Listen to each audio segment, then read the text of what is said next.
had a dream last night. We drove out to see Las Vegas. We lost ourselves in the... Hey, what's going on, guys? So, Mr. Flores here, and this video is going to be dealing with parallel and perpendicular lines.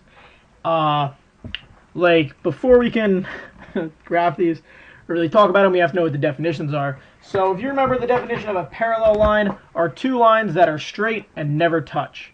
All right. If you think about it, railroad tracks, or the two parts of a railroad track that the wheels of the train ride on, those are parallel because they're usually straight and they never touch unless it's going to run a curve. Let's see, what other things that are two parallel?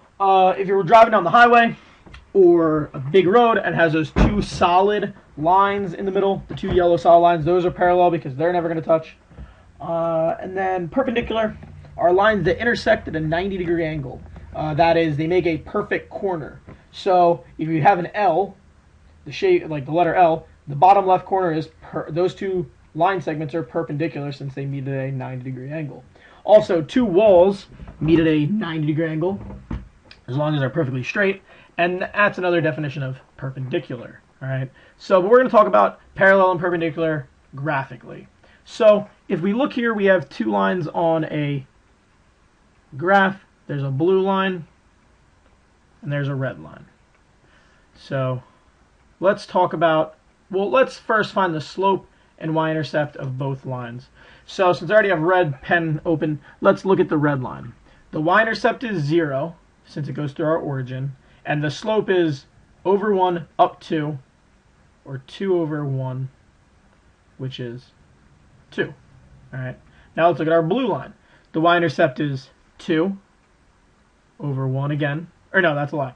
The y-intercept is 2, and the slope is 1 over up 2. So again, it's 2 over 1 or 2.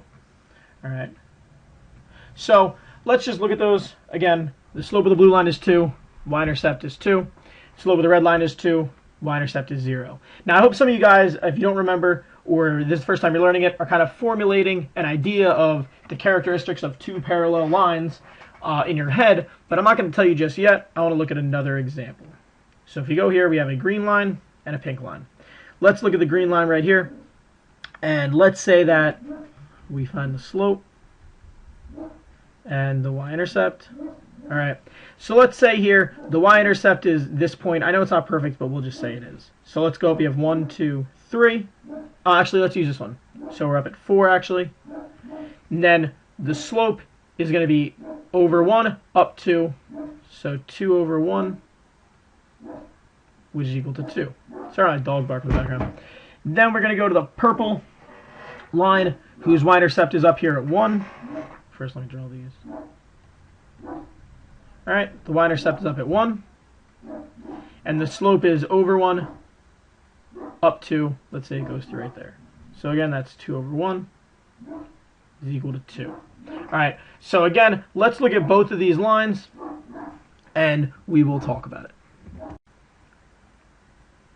All right, so the line of that one, the slope of the pink line was 2. The y-intercept was 1. The slope of the green line was 2. And the y-intercept was 0. Nope, the y-intercept was 4. All right, so again, let's look at these slopes of these lines. Let's look at the y-intercepts. So, for instance, the green line has a slope of 2, y-intercept of 4. The pink line has a slope of 2, y-intercept of 1. You go back to the red and blue line. The red has a slope of 2, y-intercept of 0. The slope of the blue line is 2, and the y-intercept is 2.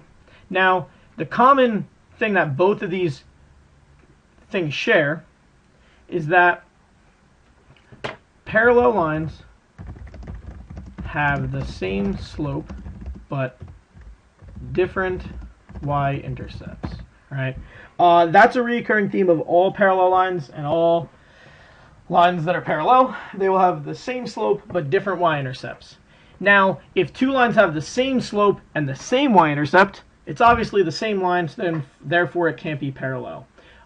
So as long as lines have the same slope, different y-intercepts, they're parallel. hopefully that's not too hard of an idea to understand, too difficult of a concept, because it is pretty straightforward. But if you have questions, I can clear them up for you. So now leading to our next type of line, and those are perpendicular. And if you look here, these lines meet at 90-degree angles. I know it's hard to see since they're like sideways, but these four angles are all 90 degrees. All right. So let's look at our green line. The y-intercept is up here, which is 1, 2, 3, 4, 5, 6, 7, 8, 9. So our b is 9, and our slope is down 1 over 3, or negative 1/3. We know it's negative since our line's decreasing, and it's down 1 to the right 3, so it's negative 1/3. Now we'll look at the pink line. The y-intercept is at the origin, so it's 0 for a b, and we go to the right one, up 3, which is 3 over 1, or 3. All right, I'm only going to do one example of these because we kind of know that there's going to be a relationship between our slopes and y-intercepts for these type of problems. But let's go here and let's look at them again. So the slope of the pink one, I'm going to write it as 3 over 1, just because it's going to help us out a little bit. And the slope of the green one is negative 1/3. And I believe it was 9, right? Yeah.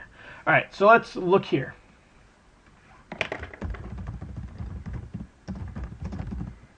So if you look here, when we're talking about perpendicular lines, the b or the y-intercept doesn't matter.